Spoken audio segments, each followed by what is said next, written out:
ದೇಶವನ್ನೇ ಬೆಚ್ಚಿ ಬೀಳಿಸೋ robbery case. ಬೆಳಗಾವಿಯಲ್ಲಿ Hollywood cinema ಸ್ಟೈಲ್ನಲ್ಲಿ ರಾಬರಿಯಾಗಿದೆ. ಹಣದ ಮಾಲೀಕ ಮಿಸ್ಸಿಂಗ್ ಆಗಿದ್ದಾರೆ. ದೂರು ಕೊಡದೆ ಎಸ್ಕೇಪ್ ಆಗಿಬಿಟ್ಟಿದ್ದಾನೆ. ಈ ರಾಬರಿ ಕೇಸ್ ಬಯಲಾಗಿದ್ದೇ ಒಂದು ರಣರೋಚಕ ಕತೆ. ಹಣ ಕಿಶೋರ್ ಎಂಬಾತನಿಗೆ ಸೇರಿದ್ದು ಅಂತ ಹೇಳಲಾಗ್ತಾ ಇದೆ. ಹಣ ಕಳವಾಗ್ತಿದ್ದಂತೆ ಸಂದೀಪ್ ಎಂಬಾತನನ್ನ ಕಿಡ್ನಾಪ್ ಮಾಡಲಾಗುತ್ತೆ. ಕಿಶೋರ್ ಸಹಚರರಿಂದ ಸಂದೀಪ್ಗೆ ಟಾರ್ಚರ್ ಕೊಡಲಾಗುತ್ತೆ.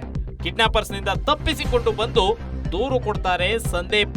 ಕೋಟಿ ಲೂಟಿ ಕಹಾನಿ ಕೇಳಿ ಶಾಕ್ ಆಗಿತ್ತು ಕಾಕಿ ಟೀಮ್. ಚೋರ್ಲಾ ಘಾಟ್ ನಲ್ಲಿ ಕಂಟೈನರ್ ಲಾರಿಗಳಲ್ಲಿ ಹಣವನ್ನ ಸಾಗಾಟ ಮಾಡಲಾಗ್ತಾ ಇತ್ತು.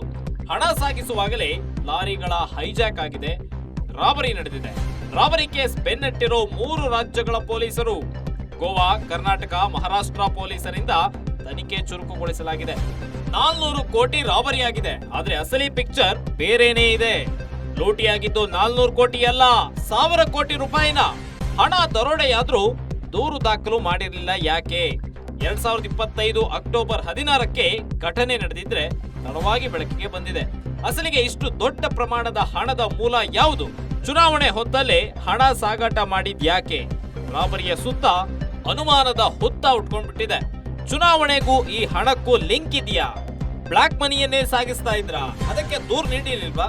ಏನಿದು ಮಹಾ ರಾಬರಿಯ ಅಸಲಿ ಪಿಕ್ಚರ್? ಎಸ್, ಬೆಳಗಾವಿಯಲ್ಲಿ ಹಾಲಿವುಡ್ ಸಿನಿಮಾ ಸ್ಟೈಲ್ ನಲ್ಲಿ ರಾಬರಿ ನಡೆದಿದೆ. ಈ ಘಟನೆ ನಡೆದಿರೋದು 2025 ಅಕ್ಟೋಬರ್ 16ರಂದು. ಆದ್ರೆ ಘಟನೆ ನಡೆದು 3 ತಿಂಗಳು ಕಳೆದ್ರೂ ಕೂಡ ಈ ಬಗ್ಗೆ ಯಾವುದೇ ರೀತಿಯಾದಂತಹ ಪೊಲೀಸ್ ಠಾಣೆಯಲ್ಲಿ ದೂರು ದಾಖಲಾಗಿರ್ಲಿಲ್ಲ. ಅದು ಕೇವಲ 1 ಲಕ್ಷ, 10,000, 10,000, 20,000, 1 ಲಕ್ಷ, 1 ಕೋಟಿ ಈ ಅಮೌಂಟ್ ಅಲ್ಲ. ಅದು ರಾಬರಿ ಆಗಿರೋದು ಬರೋಬ್ಬರಿ 400 ಕೋಟಿ ರೂಪಾಯಿ. 400 ಕೋಟಿ ರೂಪಾಯಿ ರಾಬರಿ ಆಯ್ತಾ ಅಥವಾ 1000 ಕೋಟಿ ರೂಪಾಯಿ ರಾಬರಿ ಆಯ್ತಾ ಅನ್ನುವಂತಹ ಅನುಮಾನ ಉಟ್ಕೊಳ್ತಾ ಇದೆ. ಕಾರಣ ಲೆಕ್ಕ ಕೊಡ್ತಾ ಇರೋದು 400 ಕೋಟಿ. ಆದ್ರೆ ನಿಜಕ್ಕೂ ಅಲ್ಲಾಗಿದ್ದು 400 ಕೋಟಿ ಅಷ್ಟೇನಾ? 1,000 ಕೋಟಿ ಎಂಬಂತಹ ಚರ್ಚೆ ಶುರುವಾಗಿದೆ. ಪೊಲೀಸರ ತನಿಖೆ ವೇಳೆ 400 ಕೋಟಿ ಅಲ್ಲ ರಾಬರಿ ಆಗಿರೋದು, 1,000 ಕೋಟಿ ಅನ್ನುವ ವಿಚಾರ ಇದೀಗ ಬೆಳಕಿಗೆ ಬಂದಂತೆ ಕಾಣಿಸ್ತಾ ಇದೆ. ಹಣ ಸಾಗಿಸುವಾಗಲೇ ಲಾರಿಗಳನ್ನ ಹೈಜಾಕ್ ಮಾಡಲಾಗಿದೆ. ಬೆಳಗಾವಿಯ ಖಾನಾಪುರ ತಾಲೂಕಿಗೆ ಒಳಪಡುವಂತಹ ಚೋರ್ಲಾ ಗೇಟ್ ಬಳಿ ಈ ಒಂದು ರಾಬರಿ ನಡೆದಿದೆ. ಮಹಾರಾಷ್ಟ್ರದಿಂದ ಗೋವಾಗೆ ಸಾಗಿಸುವಾಗ ಕಂಟೈನರ್ ಮುಖಾಂತರ ಹಣವನ್ನ ಸಾಗಾಟ ಮಾಡಲಾಗ್ತಾ ಇತ್ತು. ಈ ವೇಳೆ 400 ಕೋಟಿ ರೂಪಾಯಿ ಕಳವಾಗಿದೆ ಅಂತ ಹೇಳಿ ಆರೋಪಿಗಳು ತಪ್ಪನ್ನ ಒಪ್ಕೊಂಡಿದ್ದಾರೆ. ಆದ್ರೆ ಅಲ್ಲಿ ಅಸಲಿಗೆ ಆಗಿರೋದು 400 ಕೋಟಿ ಅಲ್ಲ, 1,000 ಕೋಟಿ. ಅಷ್ಟಕ್ಕೂ ಇಷ್ಟೊಂದು ಬರೋಬ್ಬರಿ 400 ಕೋಟಿ ಅಥವಾ 1,000 ಕೋಟಿ ಲೂಟಿಯಾಗಿದ್ರು ಕೂಡ ಪೊಲೀಸ್ ಠಾಣೆಯಲ್ಲಿ ಯಾಕೆ ದೂರು ದಾಖಲಾಗಿಲ್ಲ? ಇದರ ಸುತ್ತ ಸಾಕಷ್ಟು ಅನುಮಾನಗಳು, ಸಾಕಷ್ಟು ಚರ್ಚೆಗಳು ಉಟ್ಕೊಳ್ತಾ ಇದ್ದಾವೆ. ಅಸಲಿಗೆ ಈ ಹಣ ಮಹಾರಾಷ್ಟ್ರ ಚುನಾವಣೆಗೆ ಏನಾದ್ರೂ ಬಳಕೆ ಮಾಡೋದಕ್ಕೆ ಬ್ಲಾಕ್ ಮನಿಯಾಗಿ ಸಾಗಾಟ ಮಾಡ್ತಾ ಇದ್ರ ಅನ್ನುವಂತಹ ಅನುಮಾನ ಉಟ್ಕೊಳ್ತಾ ಇದೆ. ಚುನಾವಣೆಗೂ ಈ ಹಣಕ್ಕೂ ಏನಾದ್ರೂ ಲಿಂಕ್ ಇದೆಯಾ? ಮಹಾರಾಷ್ಟ್ರದಲ್ಲಿ ಶಿಂದೆ ಬಣ ಭರ್ಜರಿ ವಿಜಯವನ್ನ ದಾಖಲು ಮಾಡಿತ್ತು ಮಹಾರಾಷ್ಟ್ರ ಸ್ಥಳೀಯ ಸಂಸ್ಥೆಗಳ ಚುನಾವಣೆಯಲ್ಲಿ. ಆ ಒಂದು ಚುನಾವಣೆ ಗೆಲ್ಲೋದಕ್ಕೋಸ್ಕರ ಈ ಹಣವನ್ನ ಬಳಕೆ ಮಾಡಿದ್ರ ಅನ್ನುವಂತಹ ಚರ್ಚೆ ಶುರುವಾಗಿದೆ. ಬ್ಲಾಕ್ ಮನಿಯನ್ನೇ ಸಾಗಿಸ್ತಾ ಇದ್ರ? ದೂರು ಅದಕ್ಕೆ ಕೊಟ್ಟಿರ್ಲಿಲ್ವಾ?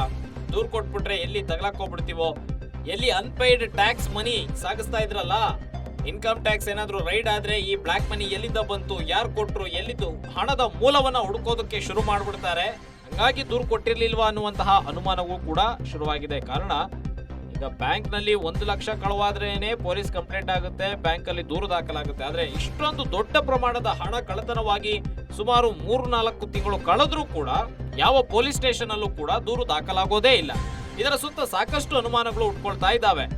ಈ ಮಹಾ ರಾಬರಿಯ ಅಸಲಿ ಪಿಕ್ಚರ್ ನಿಜಕ್ಕೂ ಬೇರೆನೇ ಇದೆ. ತನಿಖೆ ನಂತರವೇ ಈ ಒಂದು ಅಸಲಿಯ ಹಣ ಎಲ್ಲಿಗೆ ಹೋಯಿತು, ಯಾರದು ಹಣ ಎಲ್ಲಿಗೆ ಬಳಕೆಯಾಗಿದೆ, ಮೂಲದಿಂದ ಹಿಡಿದು ಕೊನೆ ಎಲ್ಲಿ ಮುಟ್ಟಿದೆ ಅನ್ನೋದ್ರ ಬಗ್ಗೆ ತನಿಖೆಯಿಂದಲೇ ಸ್ಪಷ್ಟವಾಗಬೇಕಾಗಿದೆ. ಇಲ್ಲ, ಮಹಾರಾಷ್ಟ್ರ ಪೊಲೀಸ್ನವರು ನಮ್ಮ ಪೊಲೀಸ್ನವರಿಗೆ ಪತ್ರ ಬರೆದಿದ್ದಾರೆ. ಅದರ ಬಗ್ಗೆ ಹೆಚ್ಚು ಮಾಹಿತಿಯನ್ನು ಕೂಡ ನಾನು ಕೇಳಿದ್ದೇನೆ. ಯಾಕೆಂದರೆ ಅದು ಇನ್ನೂ ಇನಿಷಿಯಲ್ ಸ್ಟೇಜಸ್ಸಲ್ಲಿದೆ. ನಮಗೆ ಮಾಹಿತಿಗಳು ಸರಿಯಾಗಿ ಇನ್ನೂ ಸಿಕ್ಕಿಲ್ಲ. ಮಾಹಿತಿ ಬಂದ ಮೇಲೆ ನಾವೇನು ಕ್ರಮ ತಗೋಬೇಕು, ನಮ್ಮ ಇನ್ವಾಲ್ವ್ಮೆಂಟ್, ನಮ್ಮ ರಾಜ್ಯದ ಪೊಲೀಸ್ ಇನ್ವಾಲ್ವ್ಮೆಂಟ್ ಏನಿರುತ್ತೆ ಅನ್ನೋದನ್ನು ನೋಡಬೇಕಾಗುತ್ತೆ. ಅದನ್ನು ಪರಿಶೀಲನೆ ಮಾಡಿ ನನಗೆ ಮಾಹಿತಿ ಕೊಡಿ ಅಂತೇಳಿ ಕೇಳಿದ್ದೇನೆ. ಹೆಲ್ಪ್ ಕೇಳಿದಾರ ಸರ್ ಲೆಟರಲ್ಲಿ ಮಹಾರಾಷ್ಟ್ರದವರು?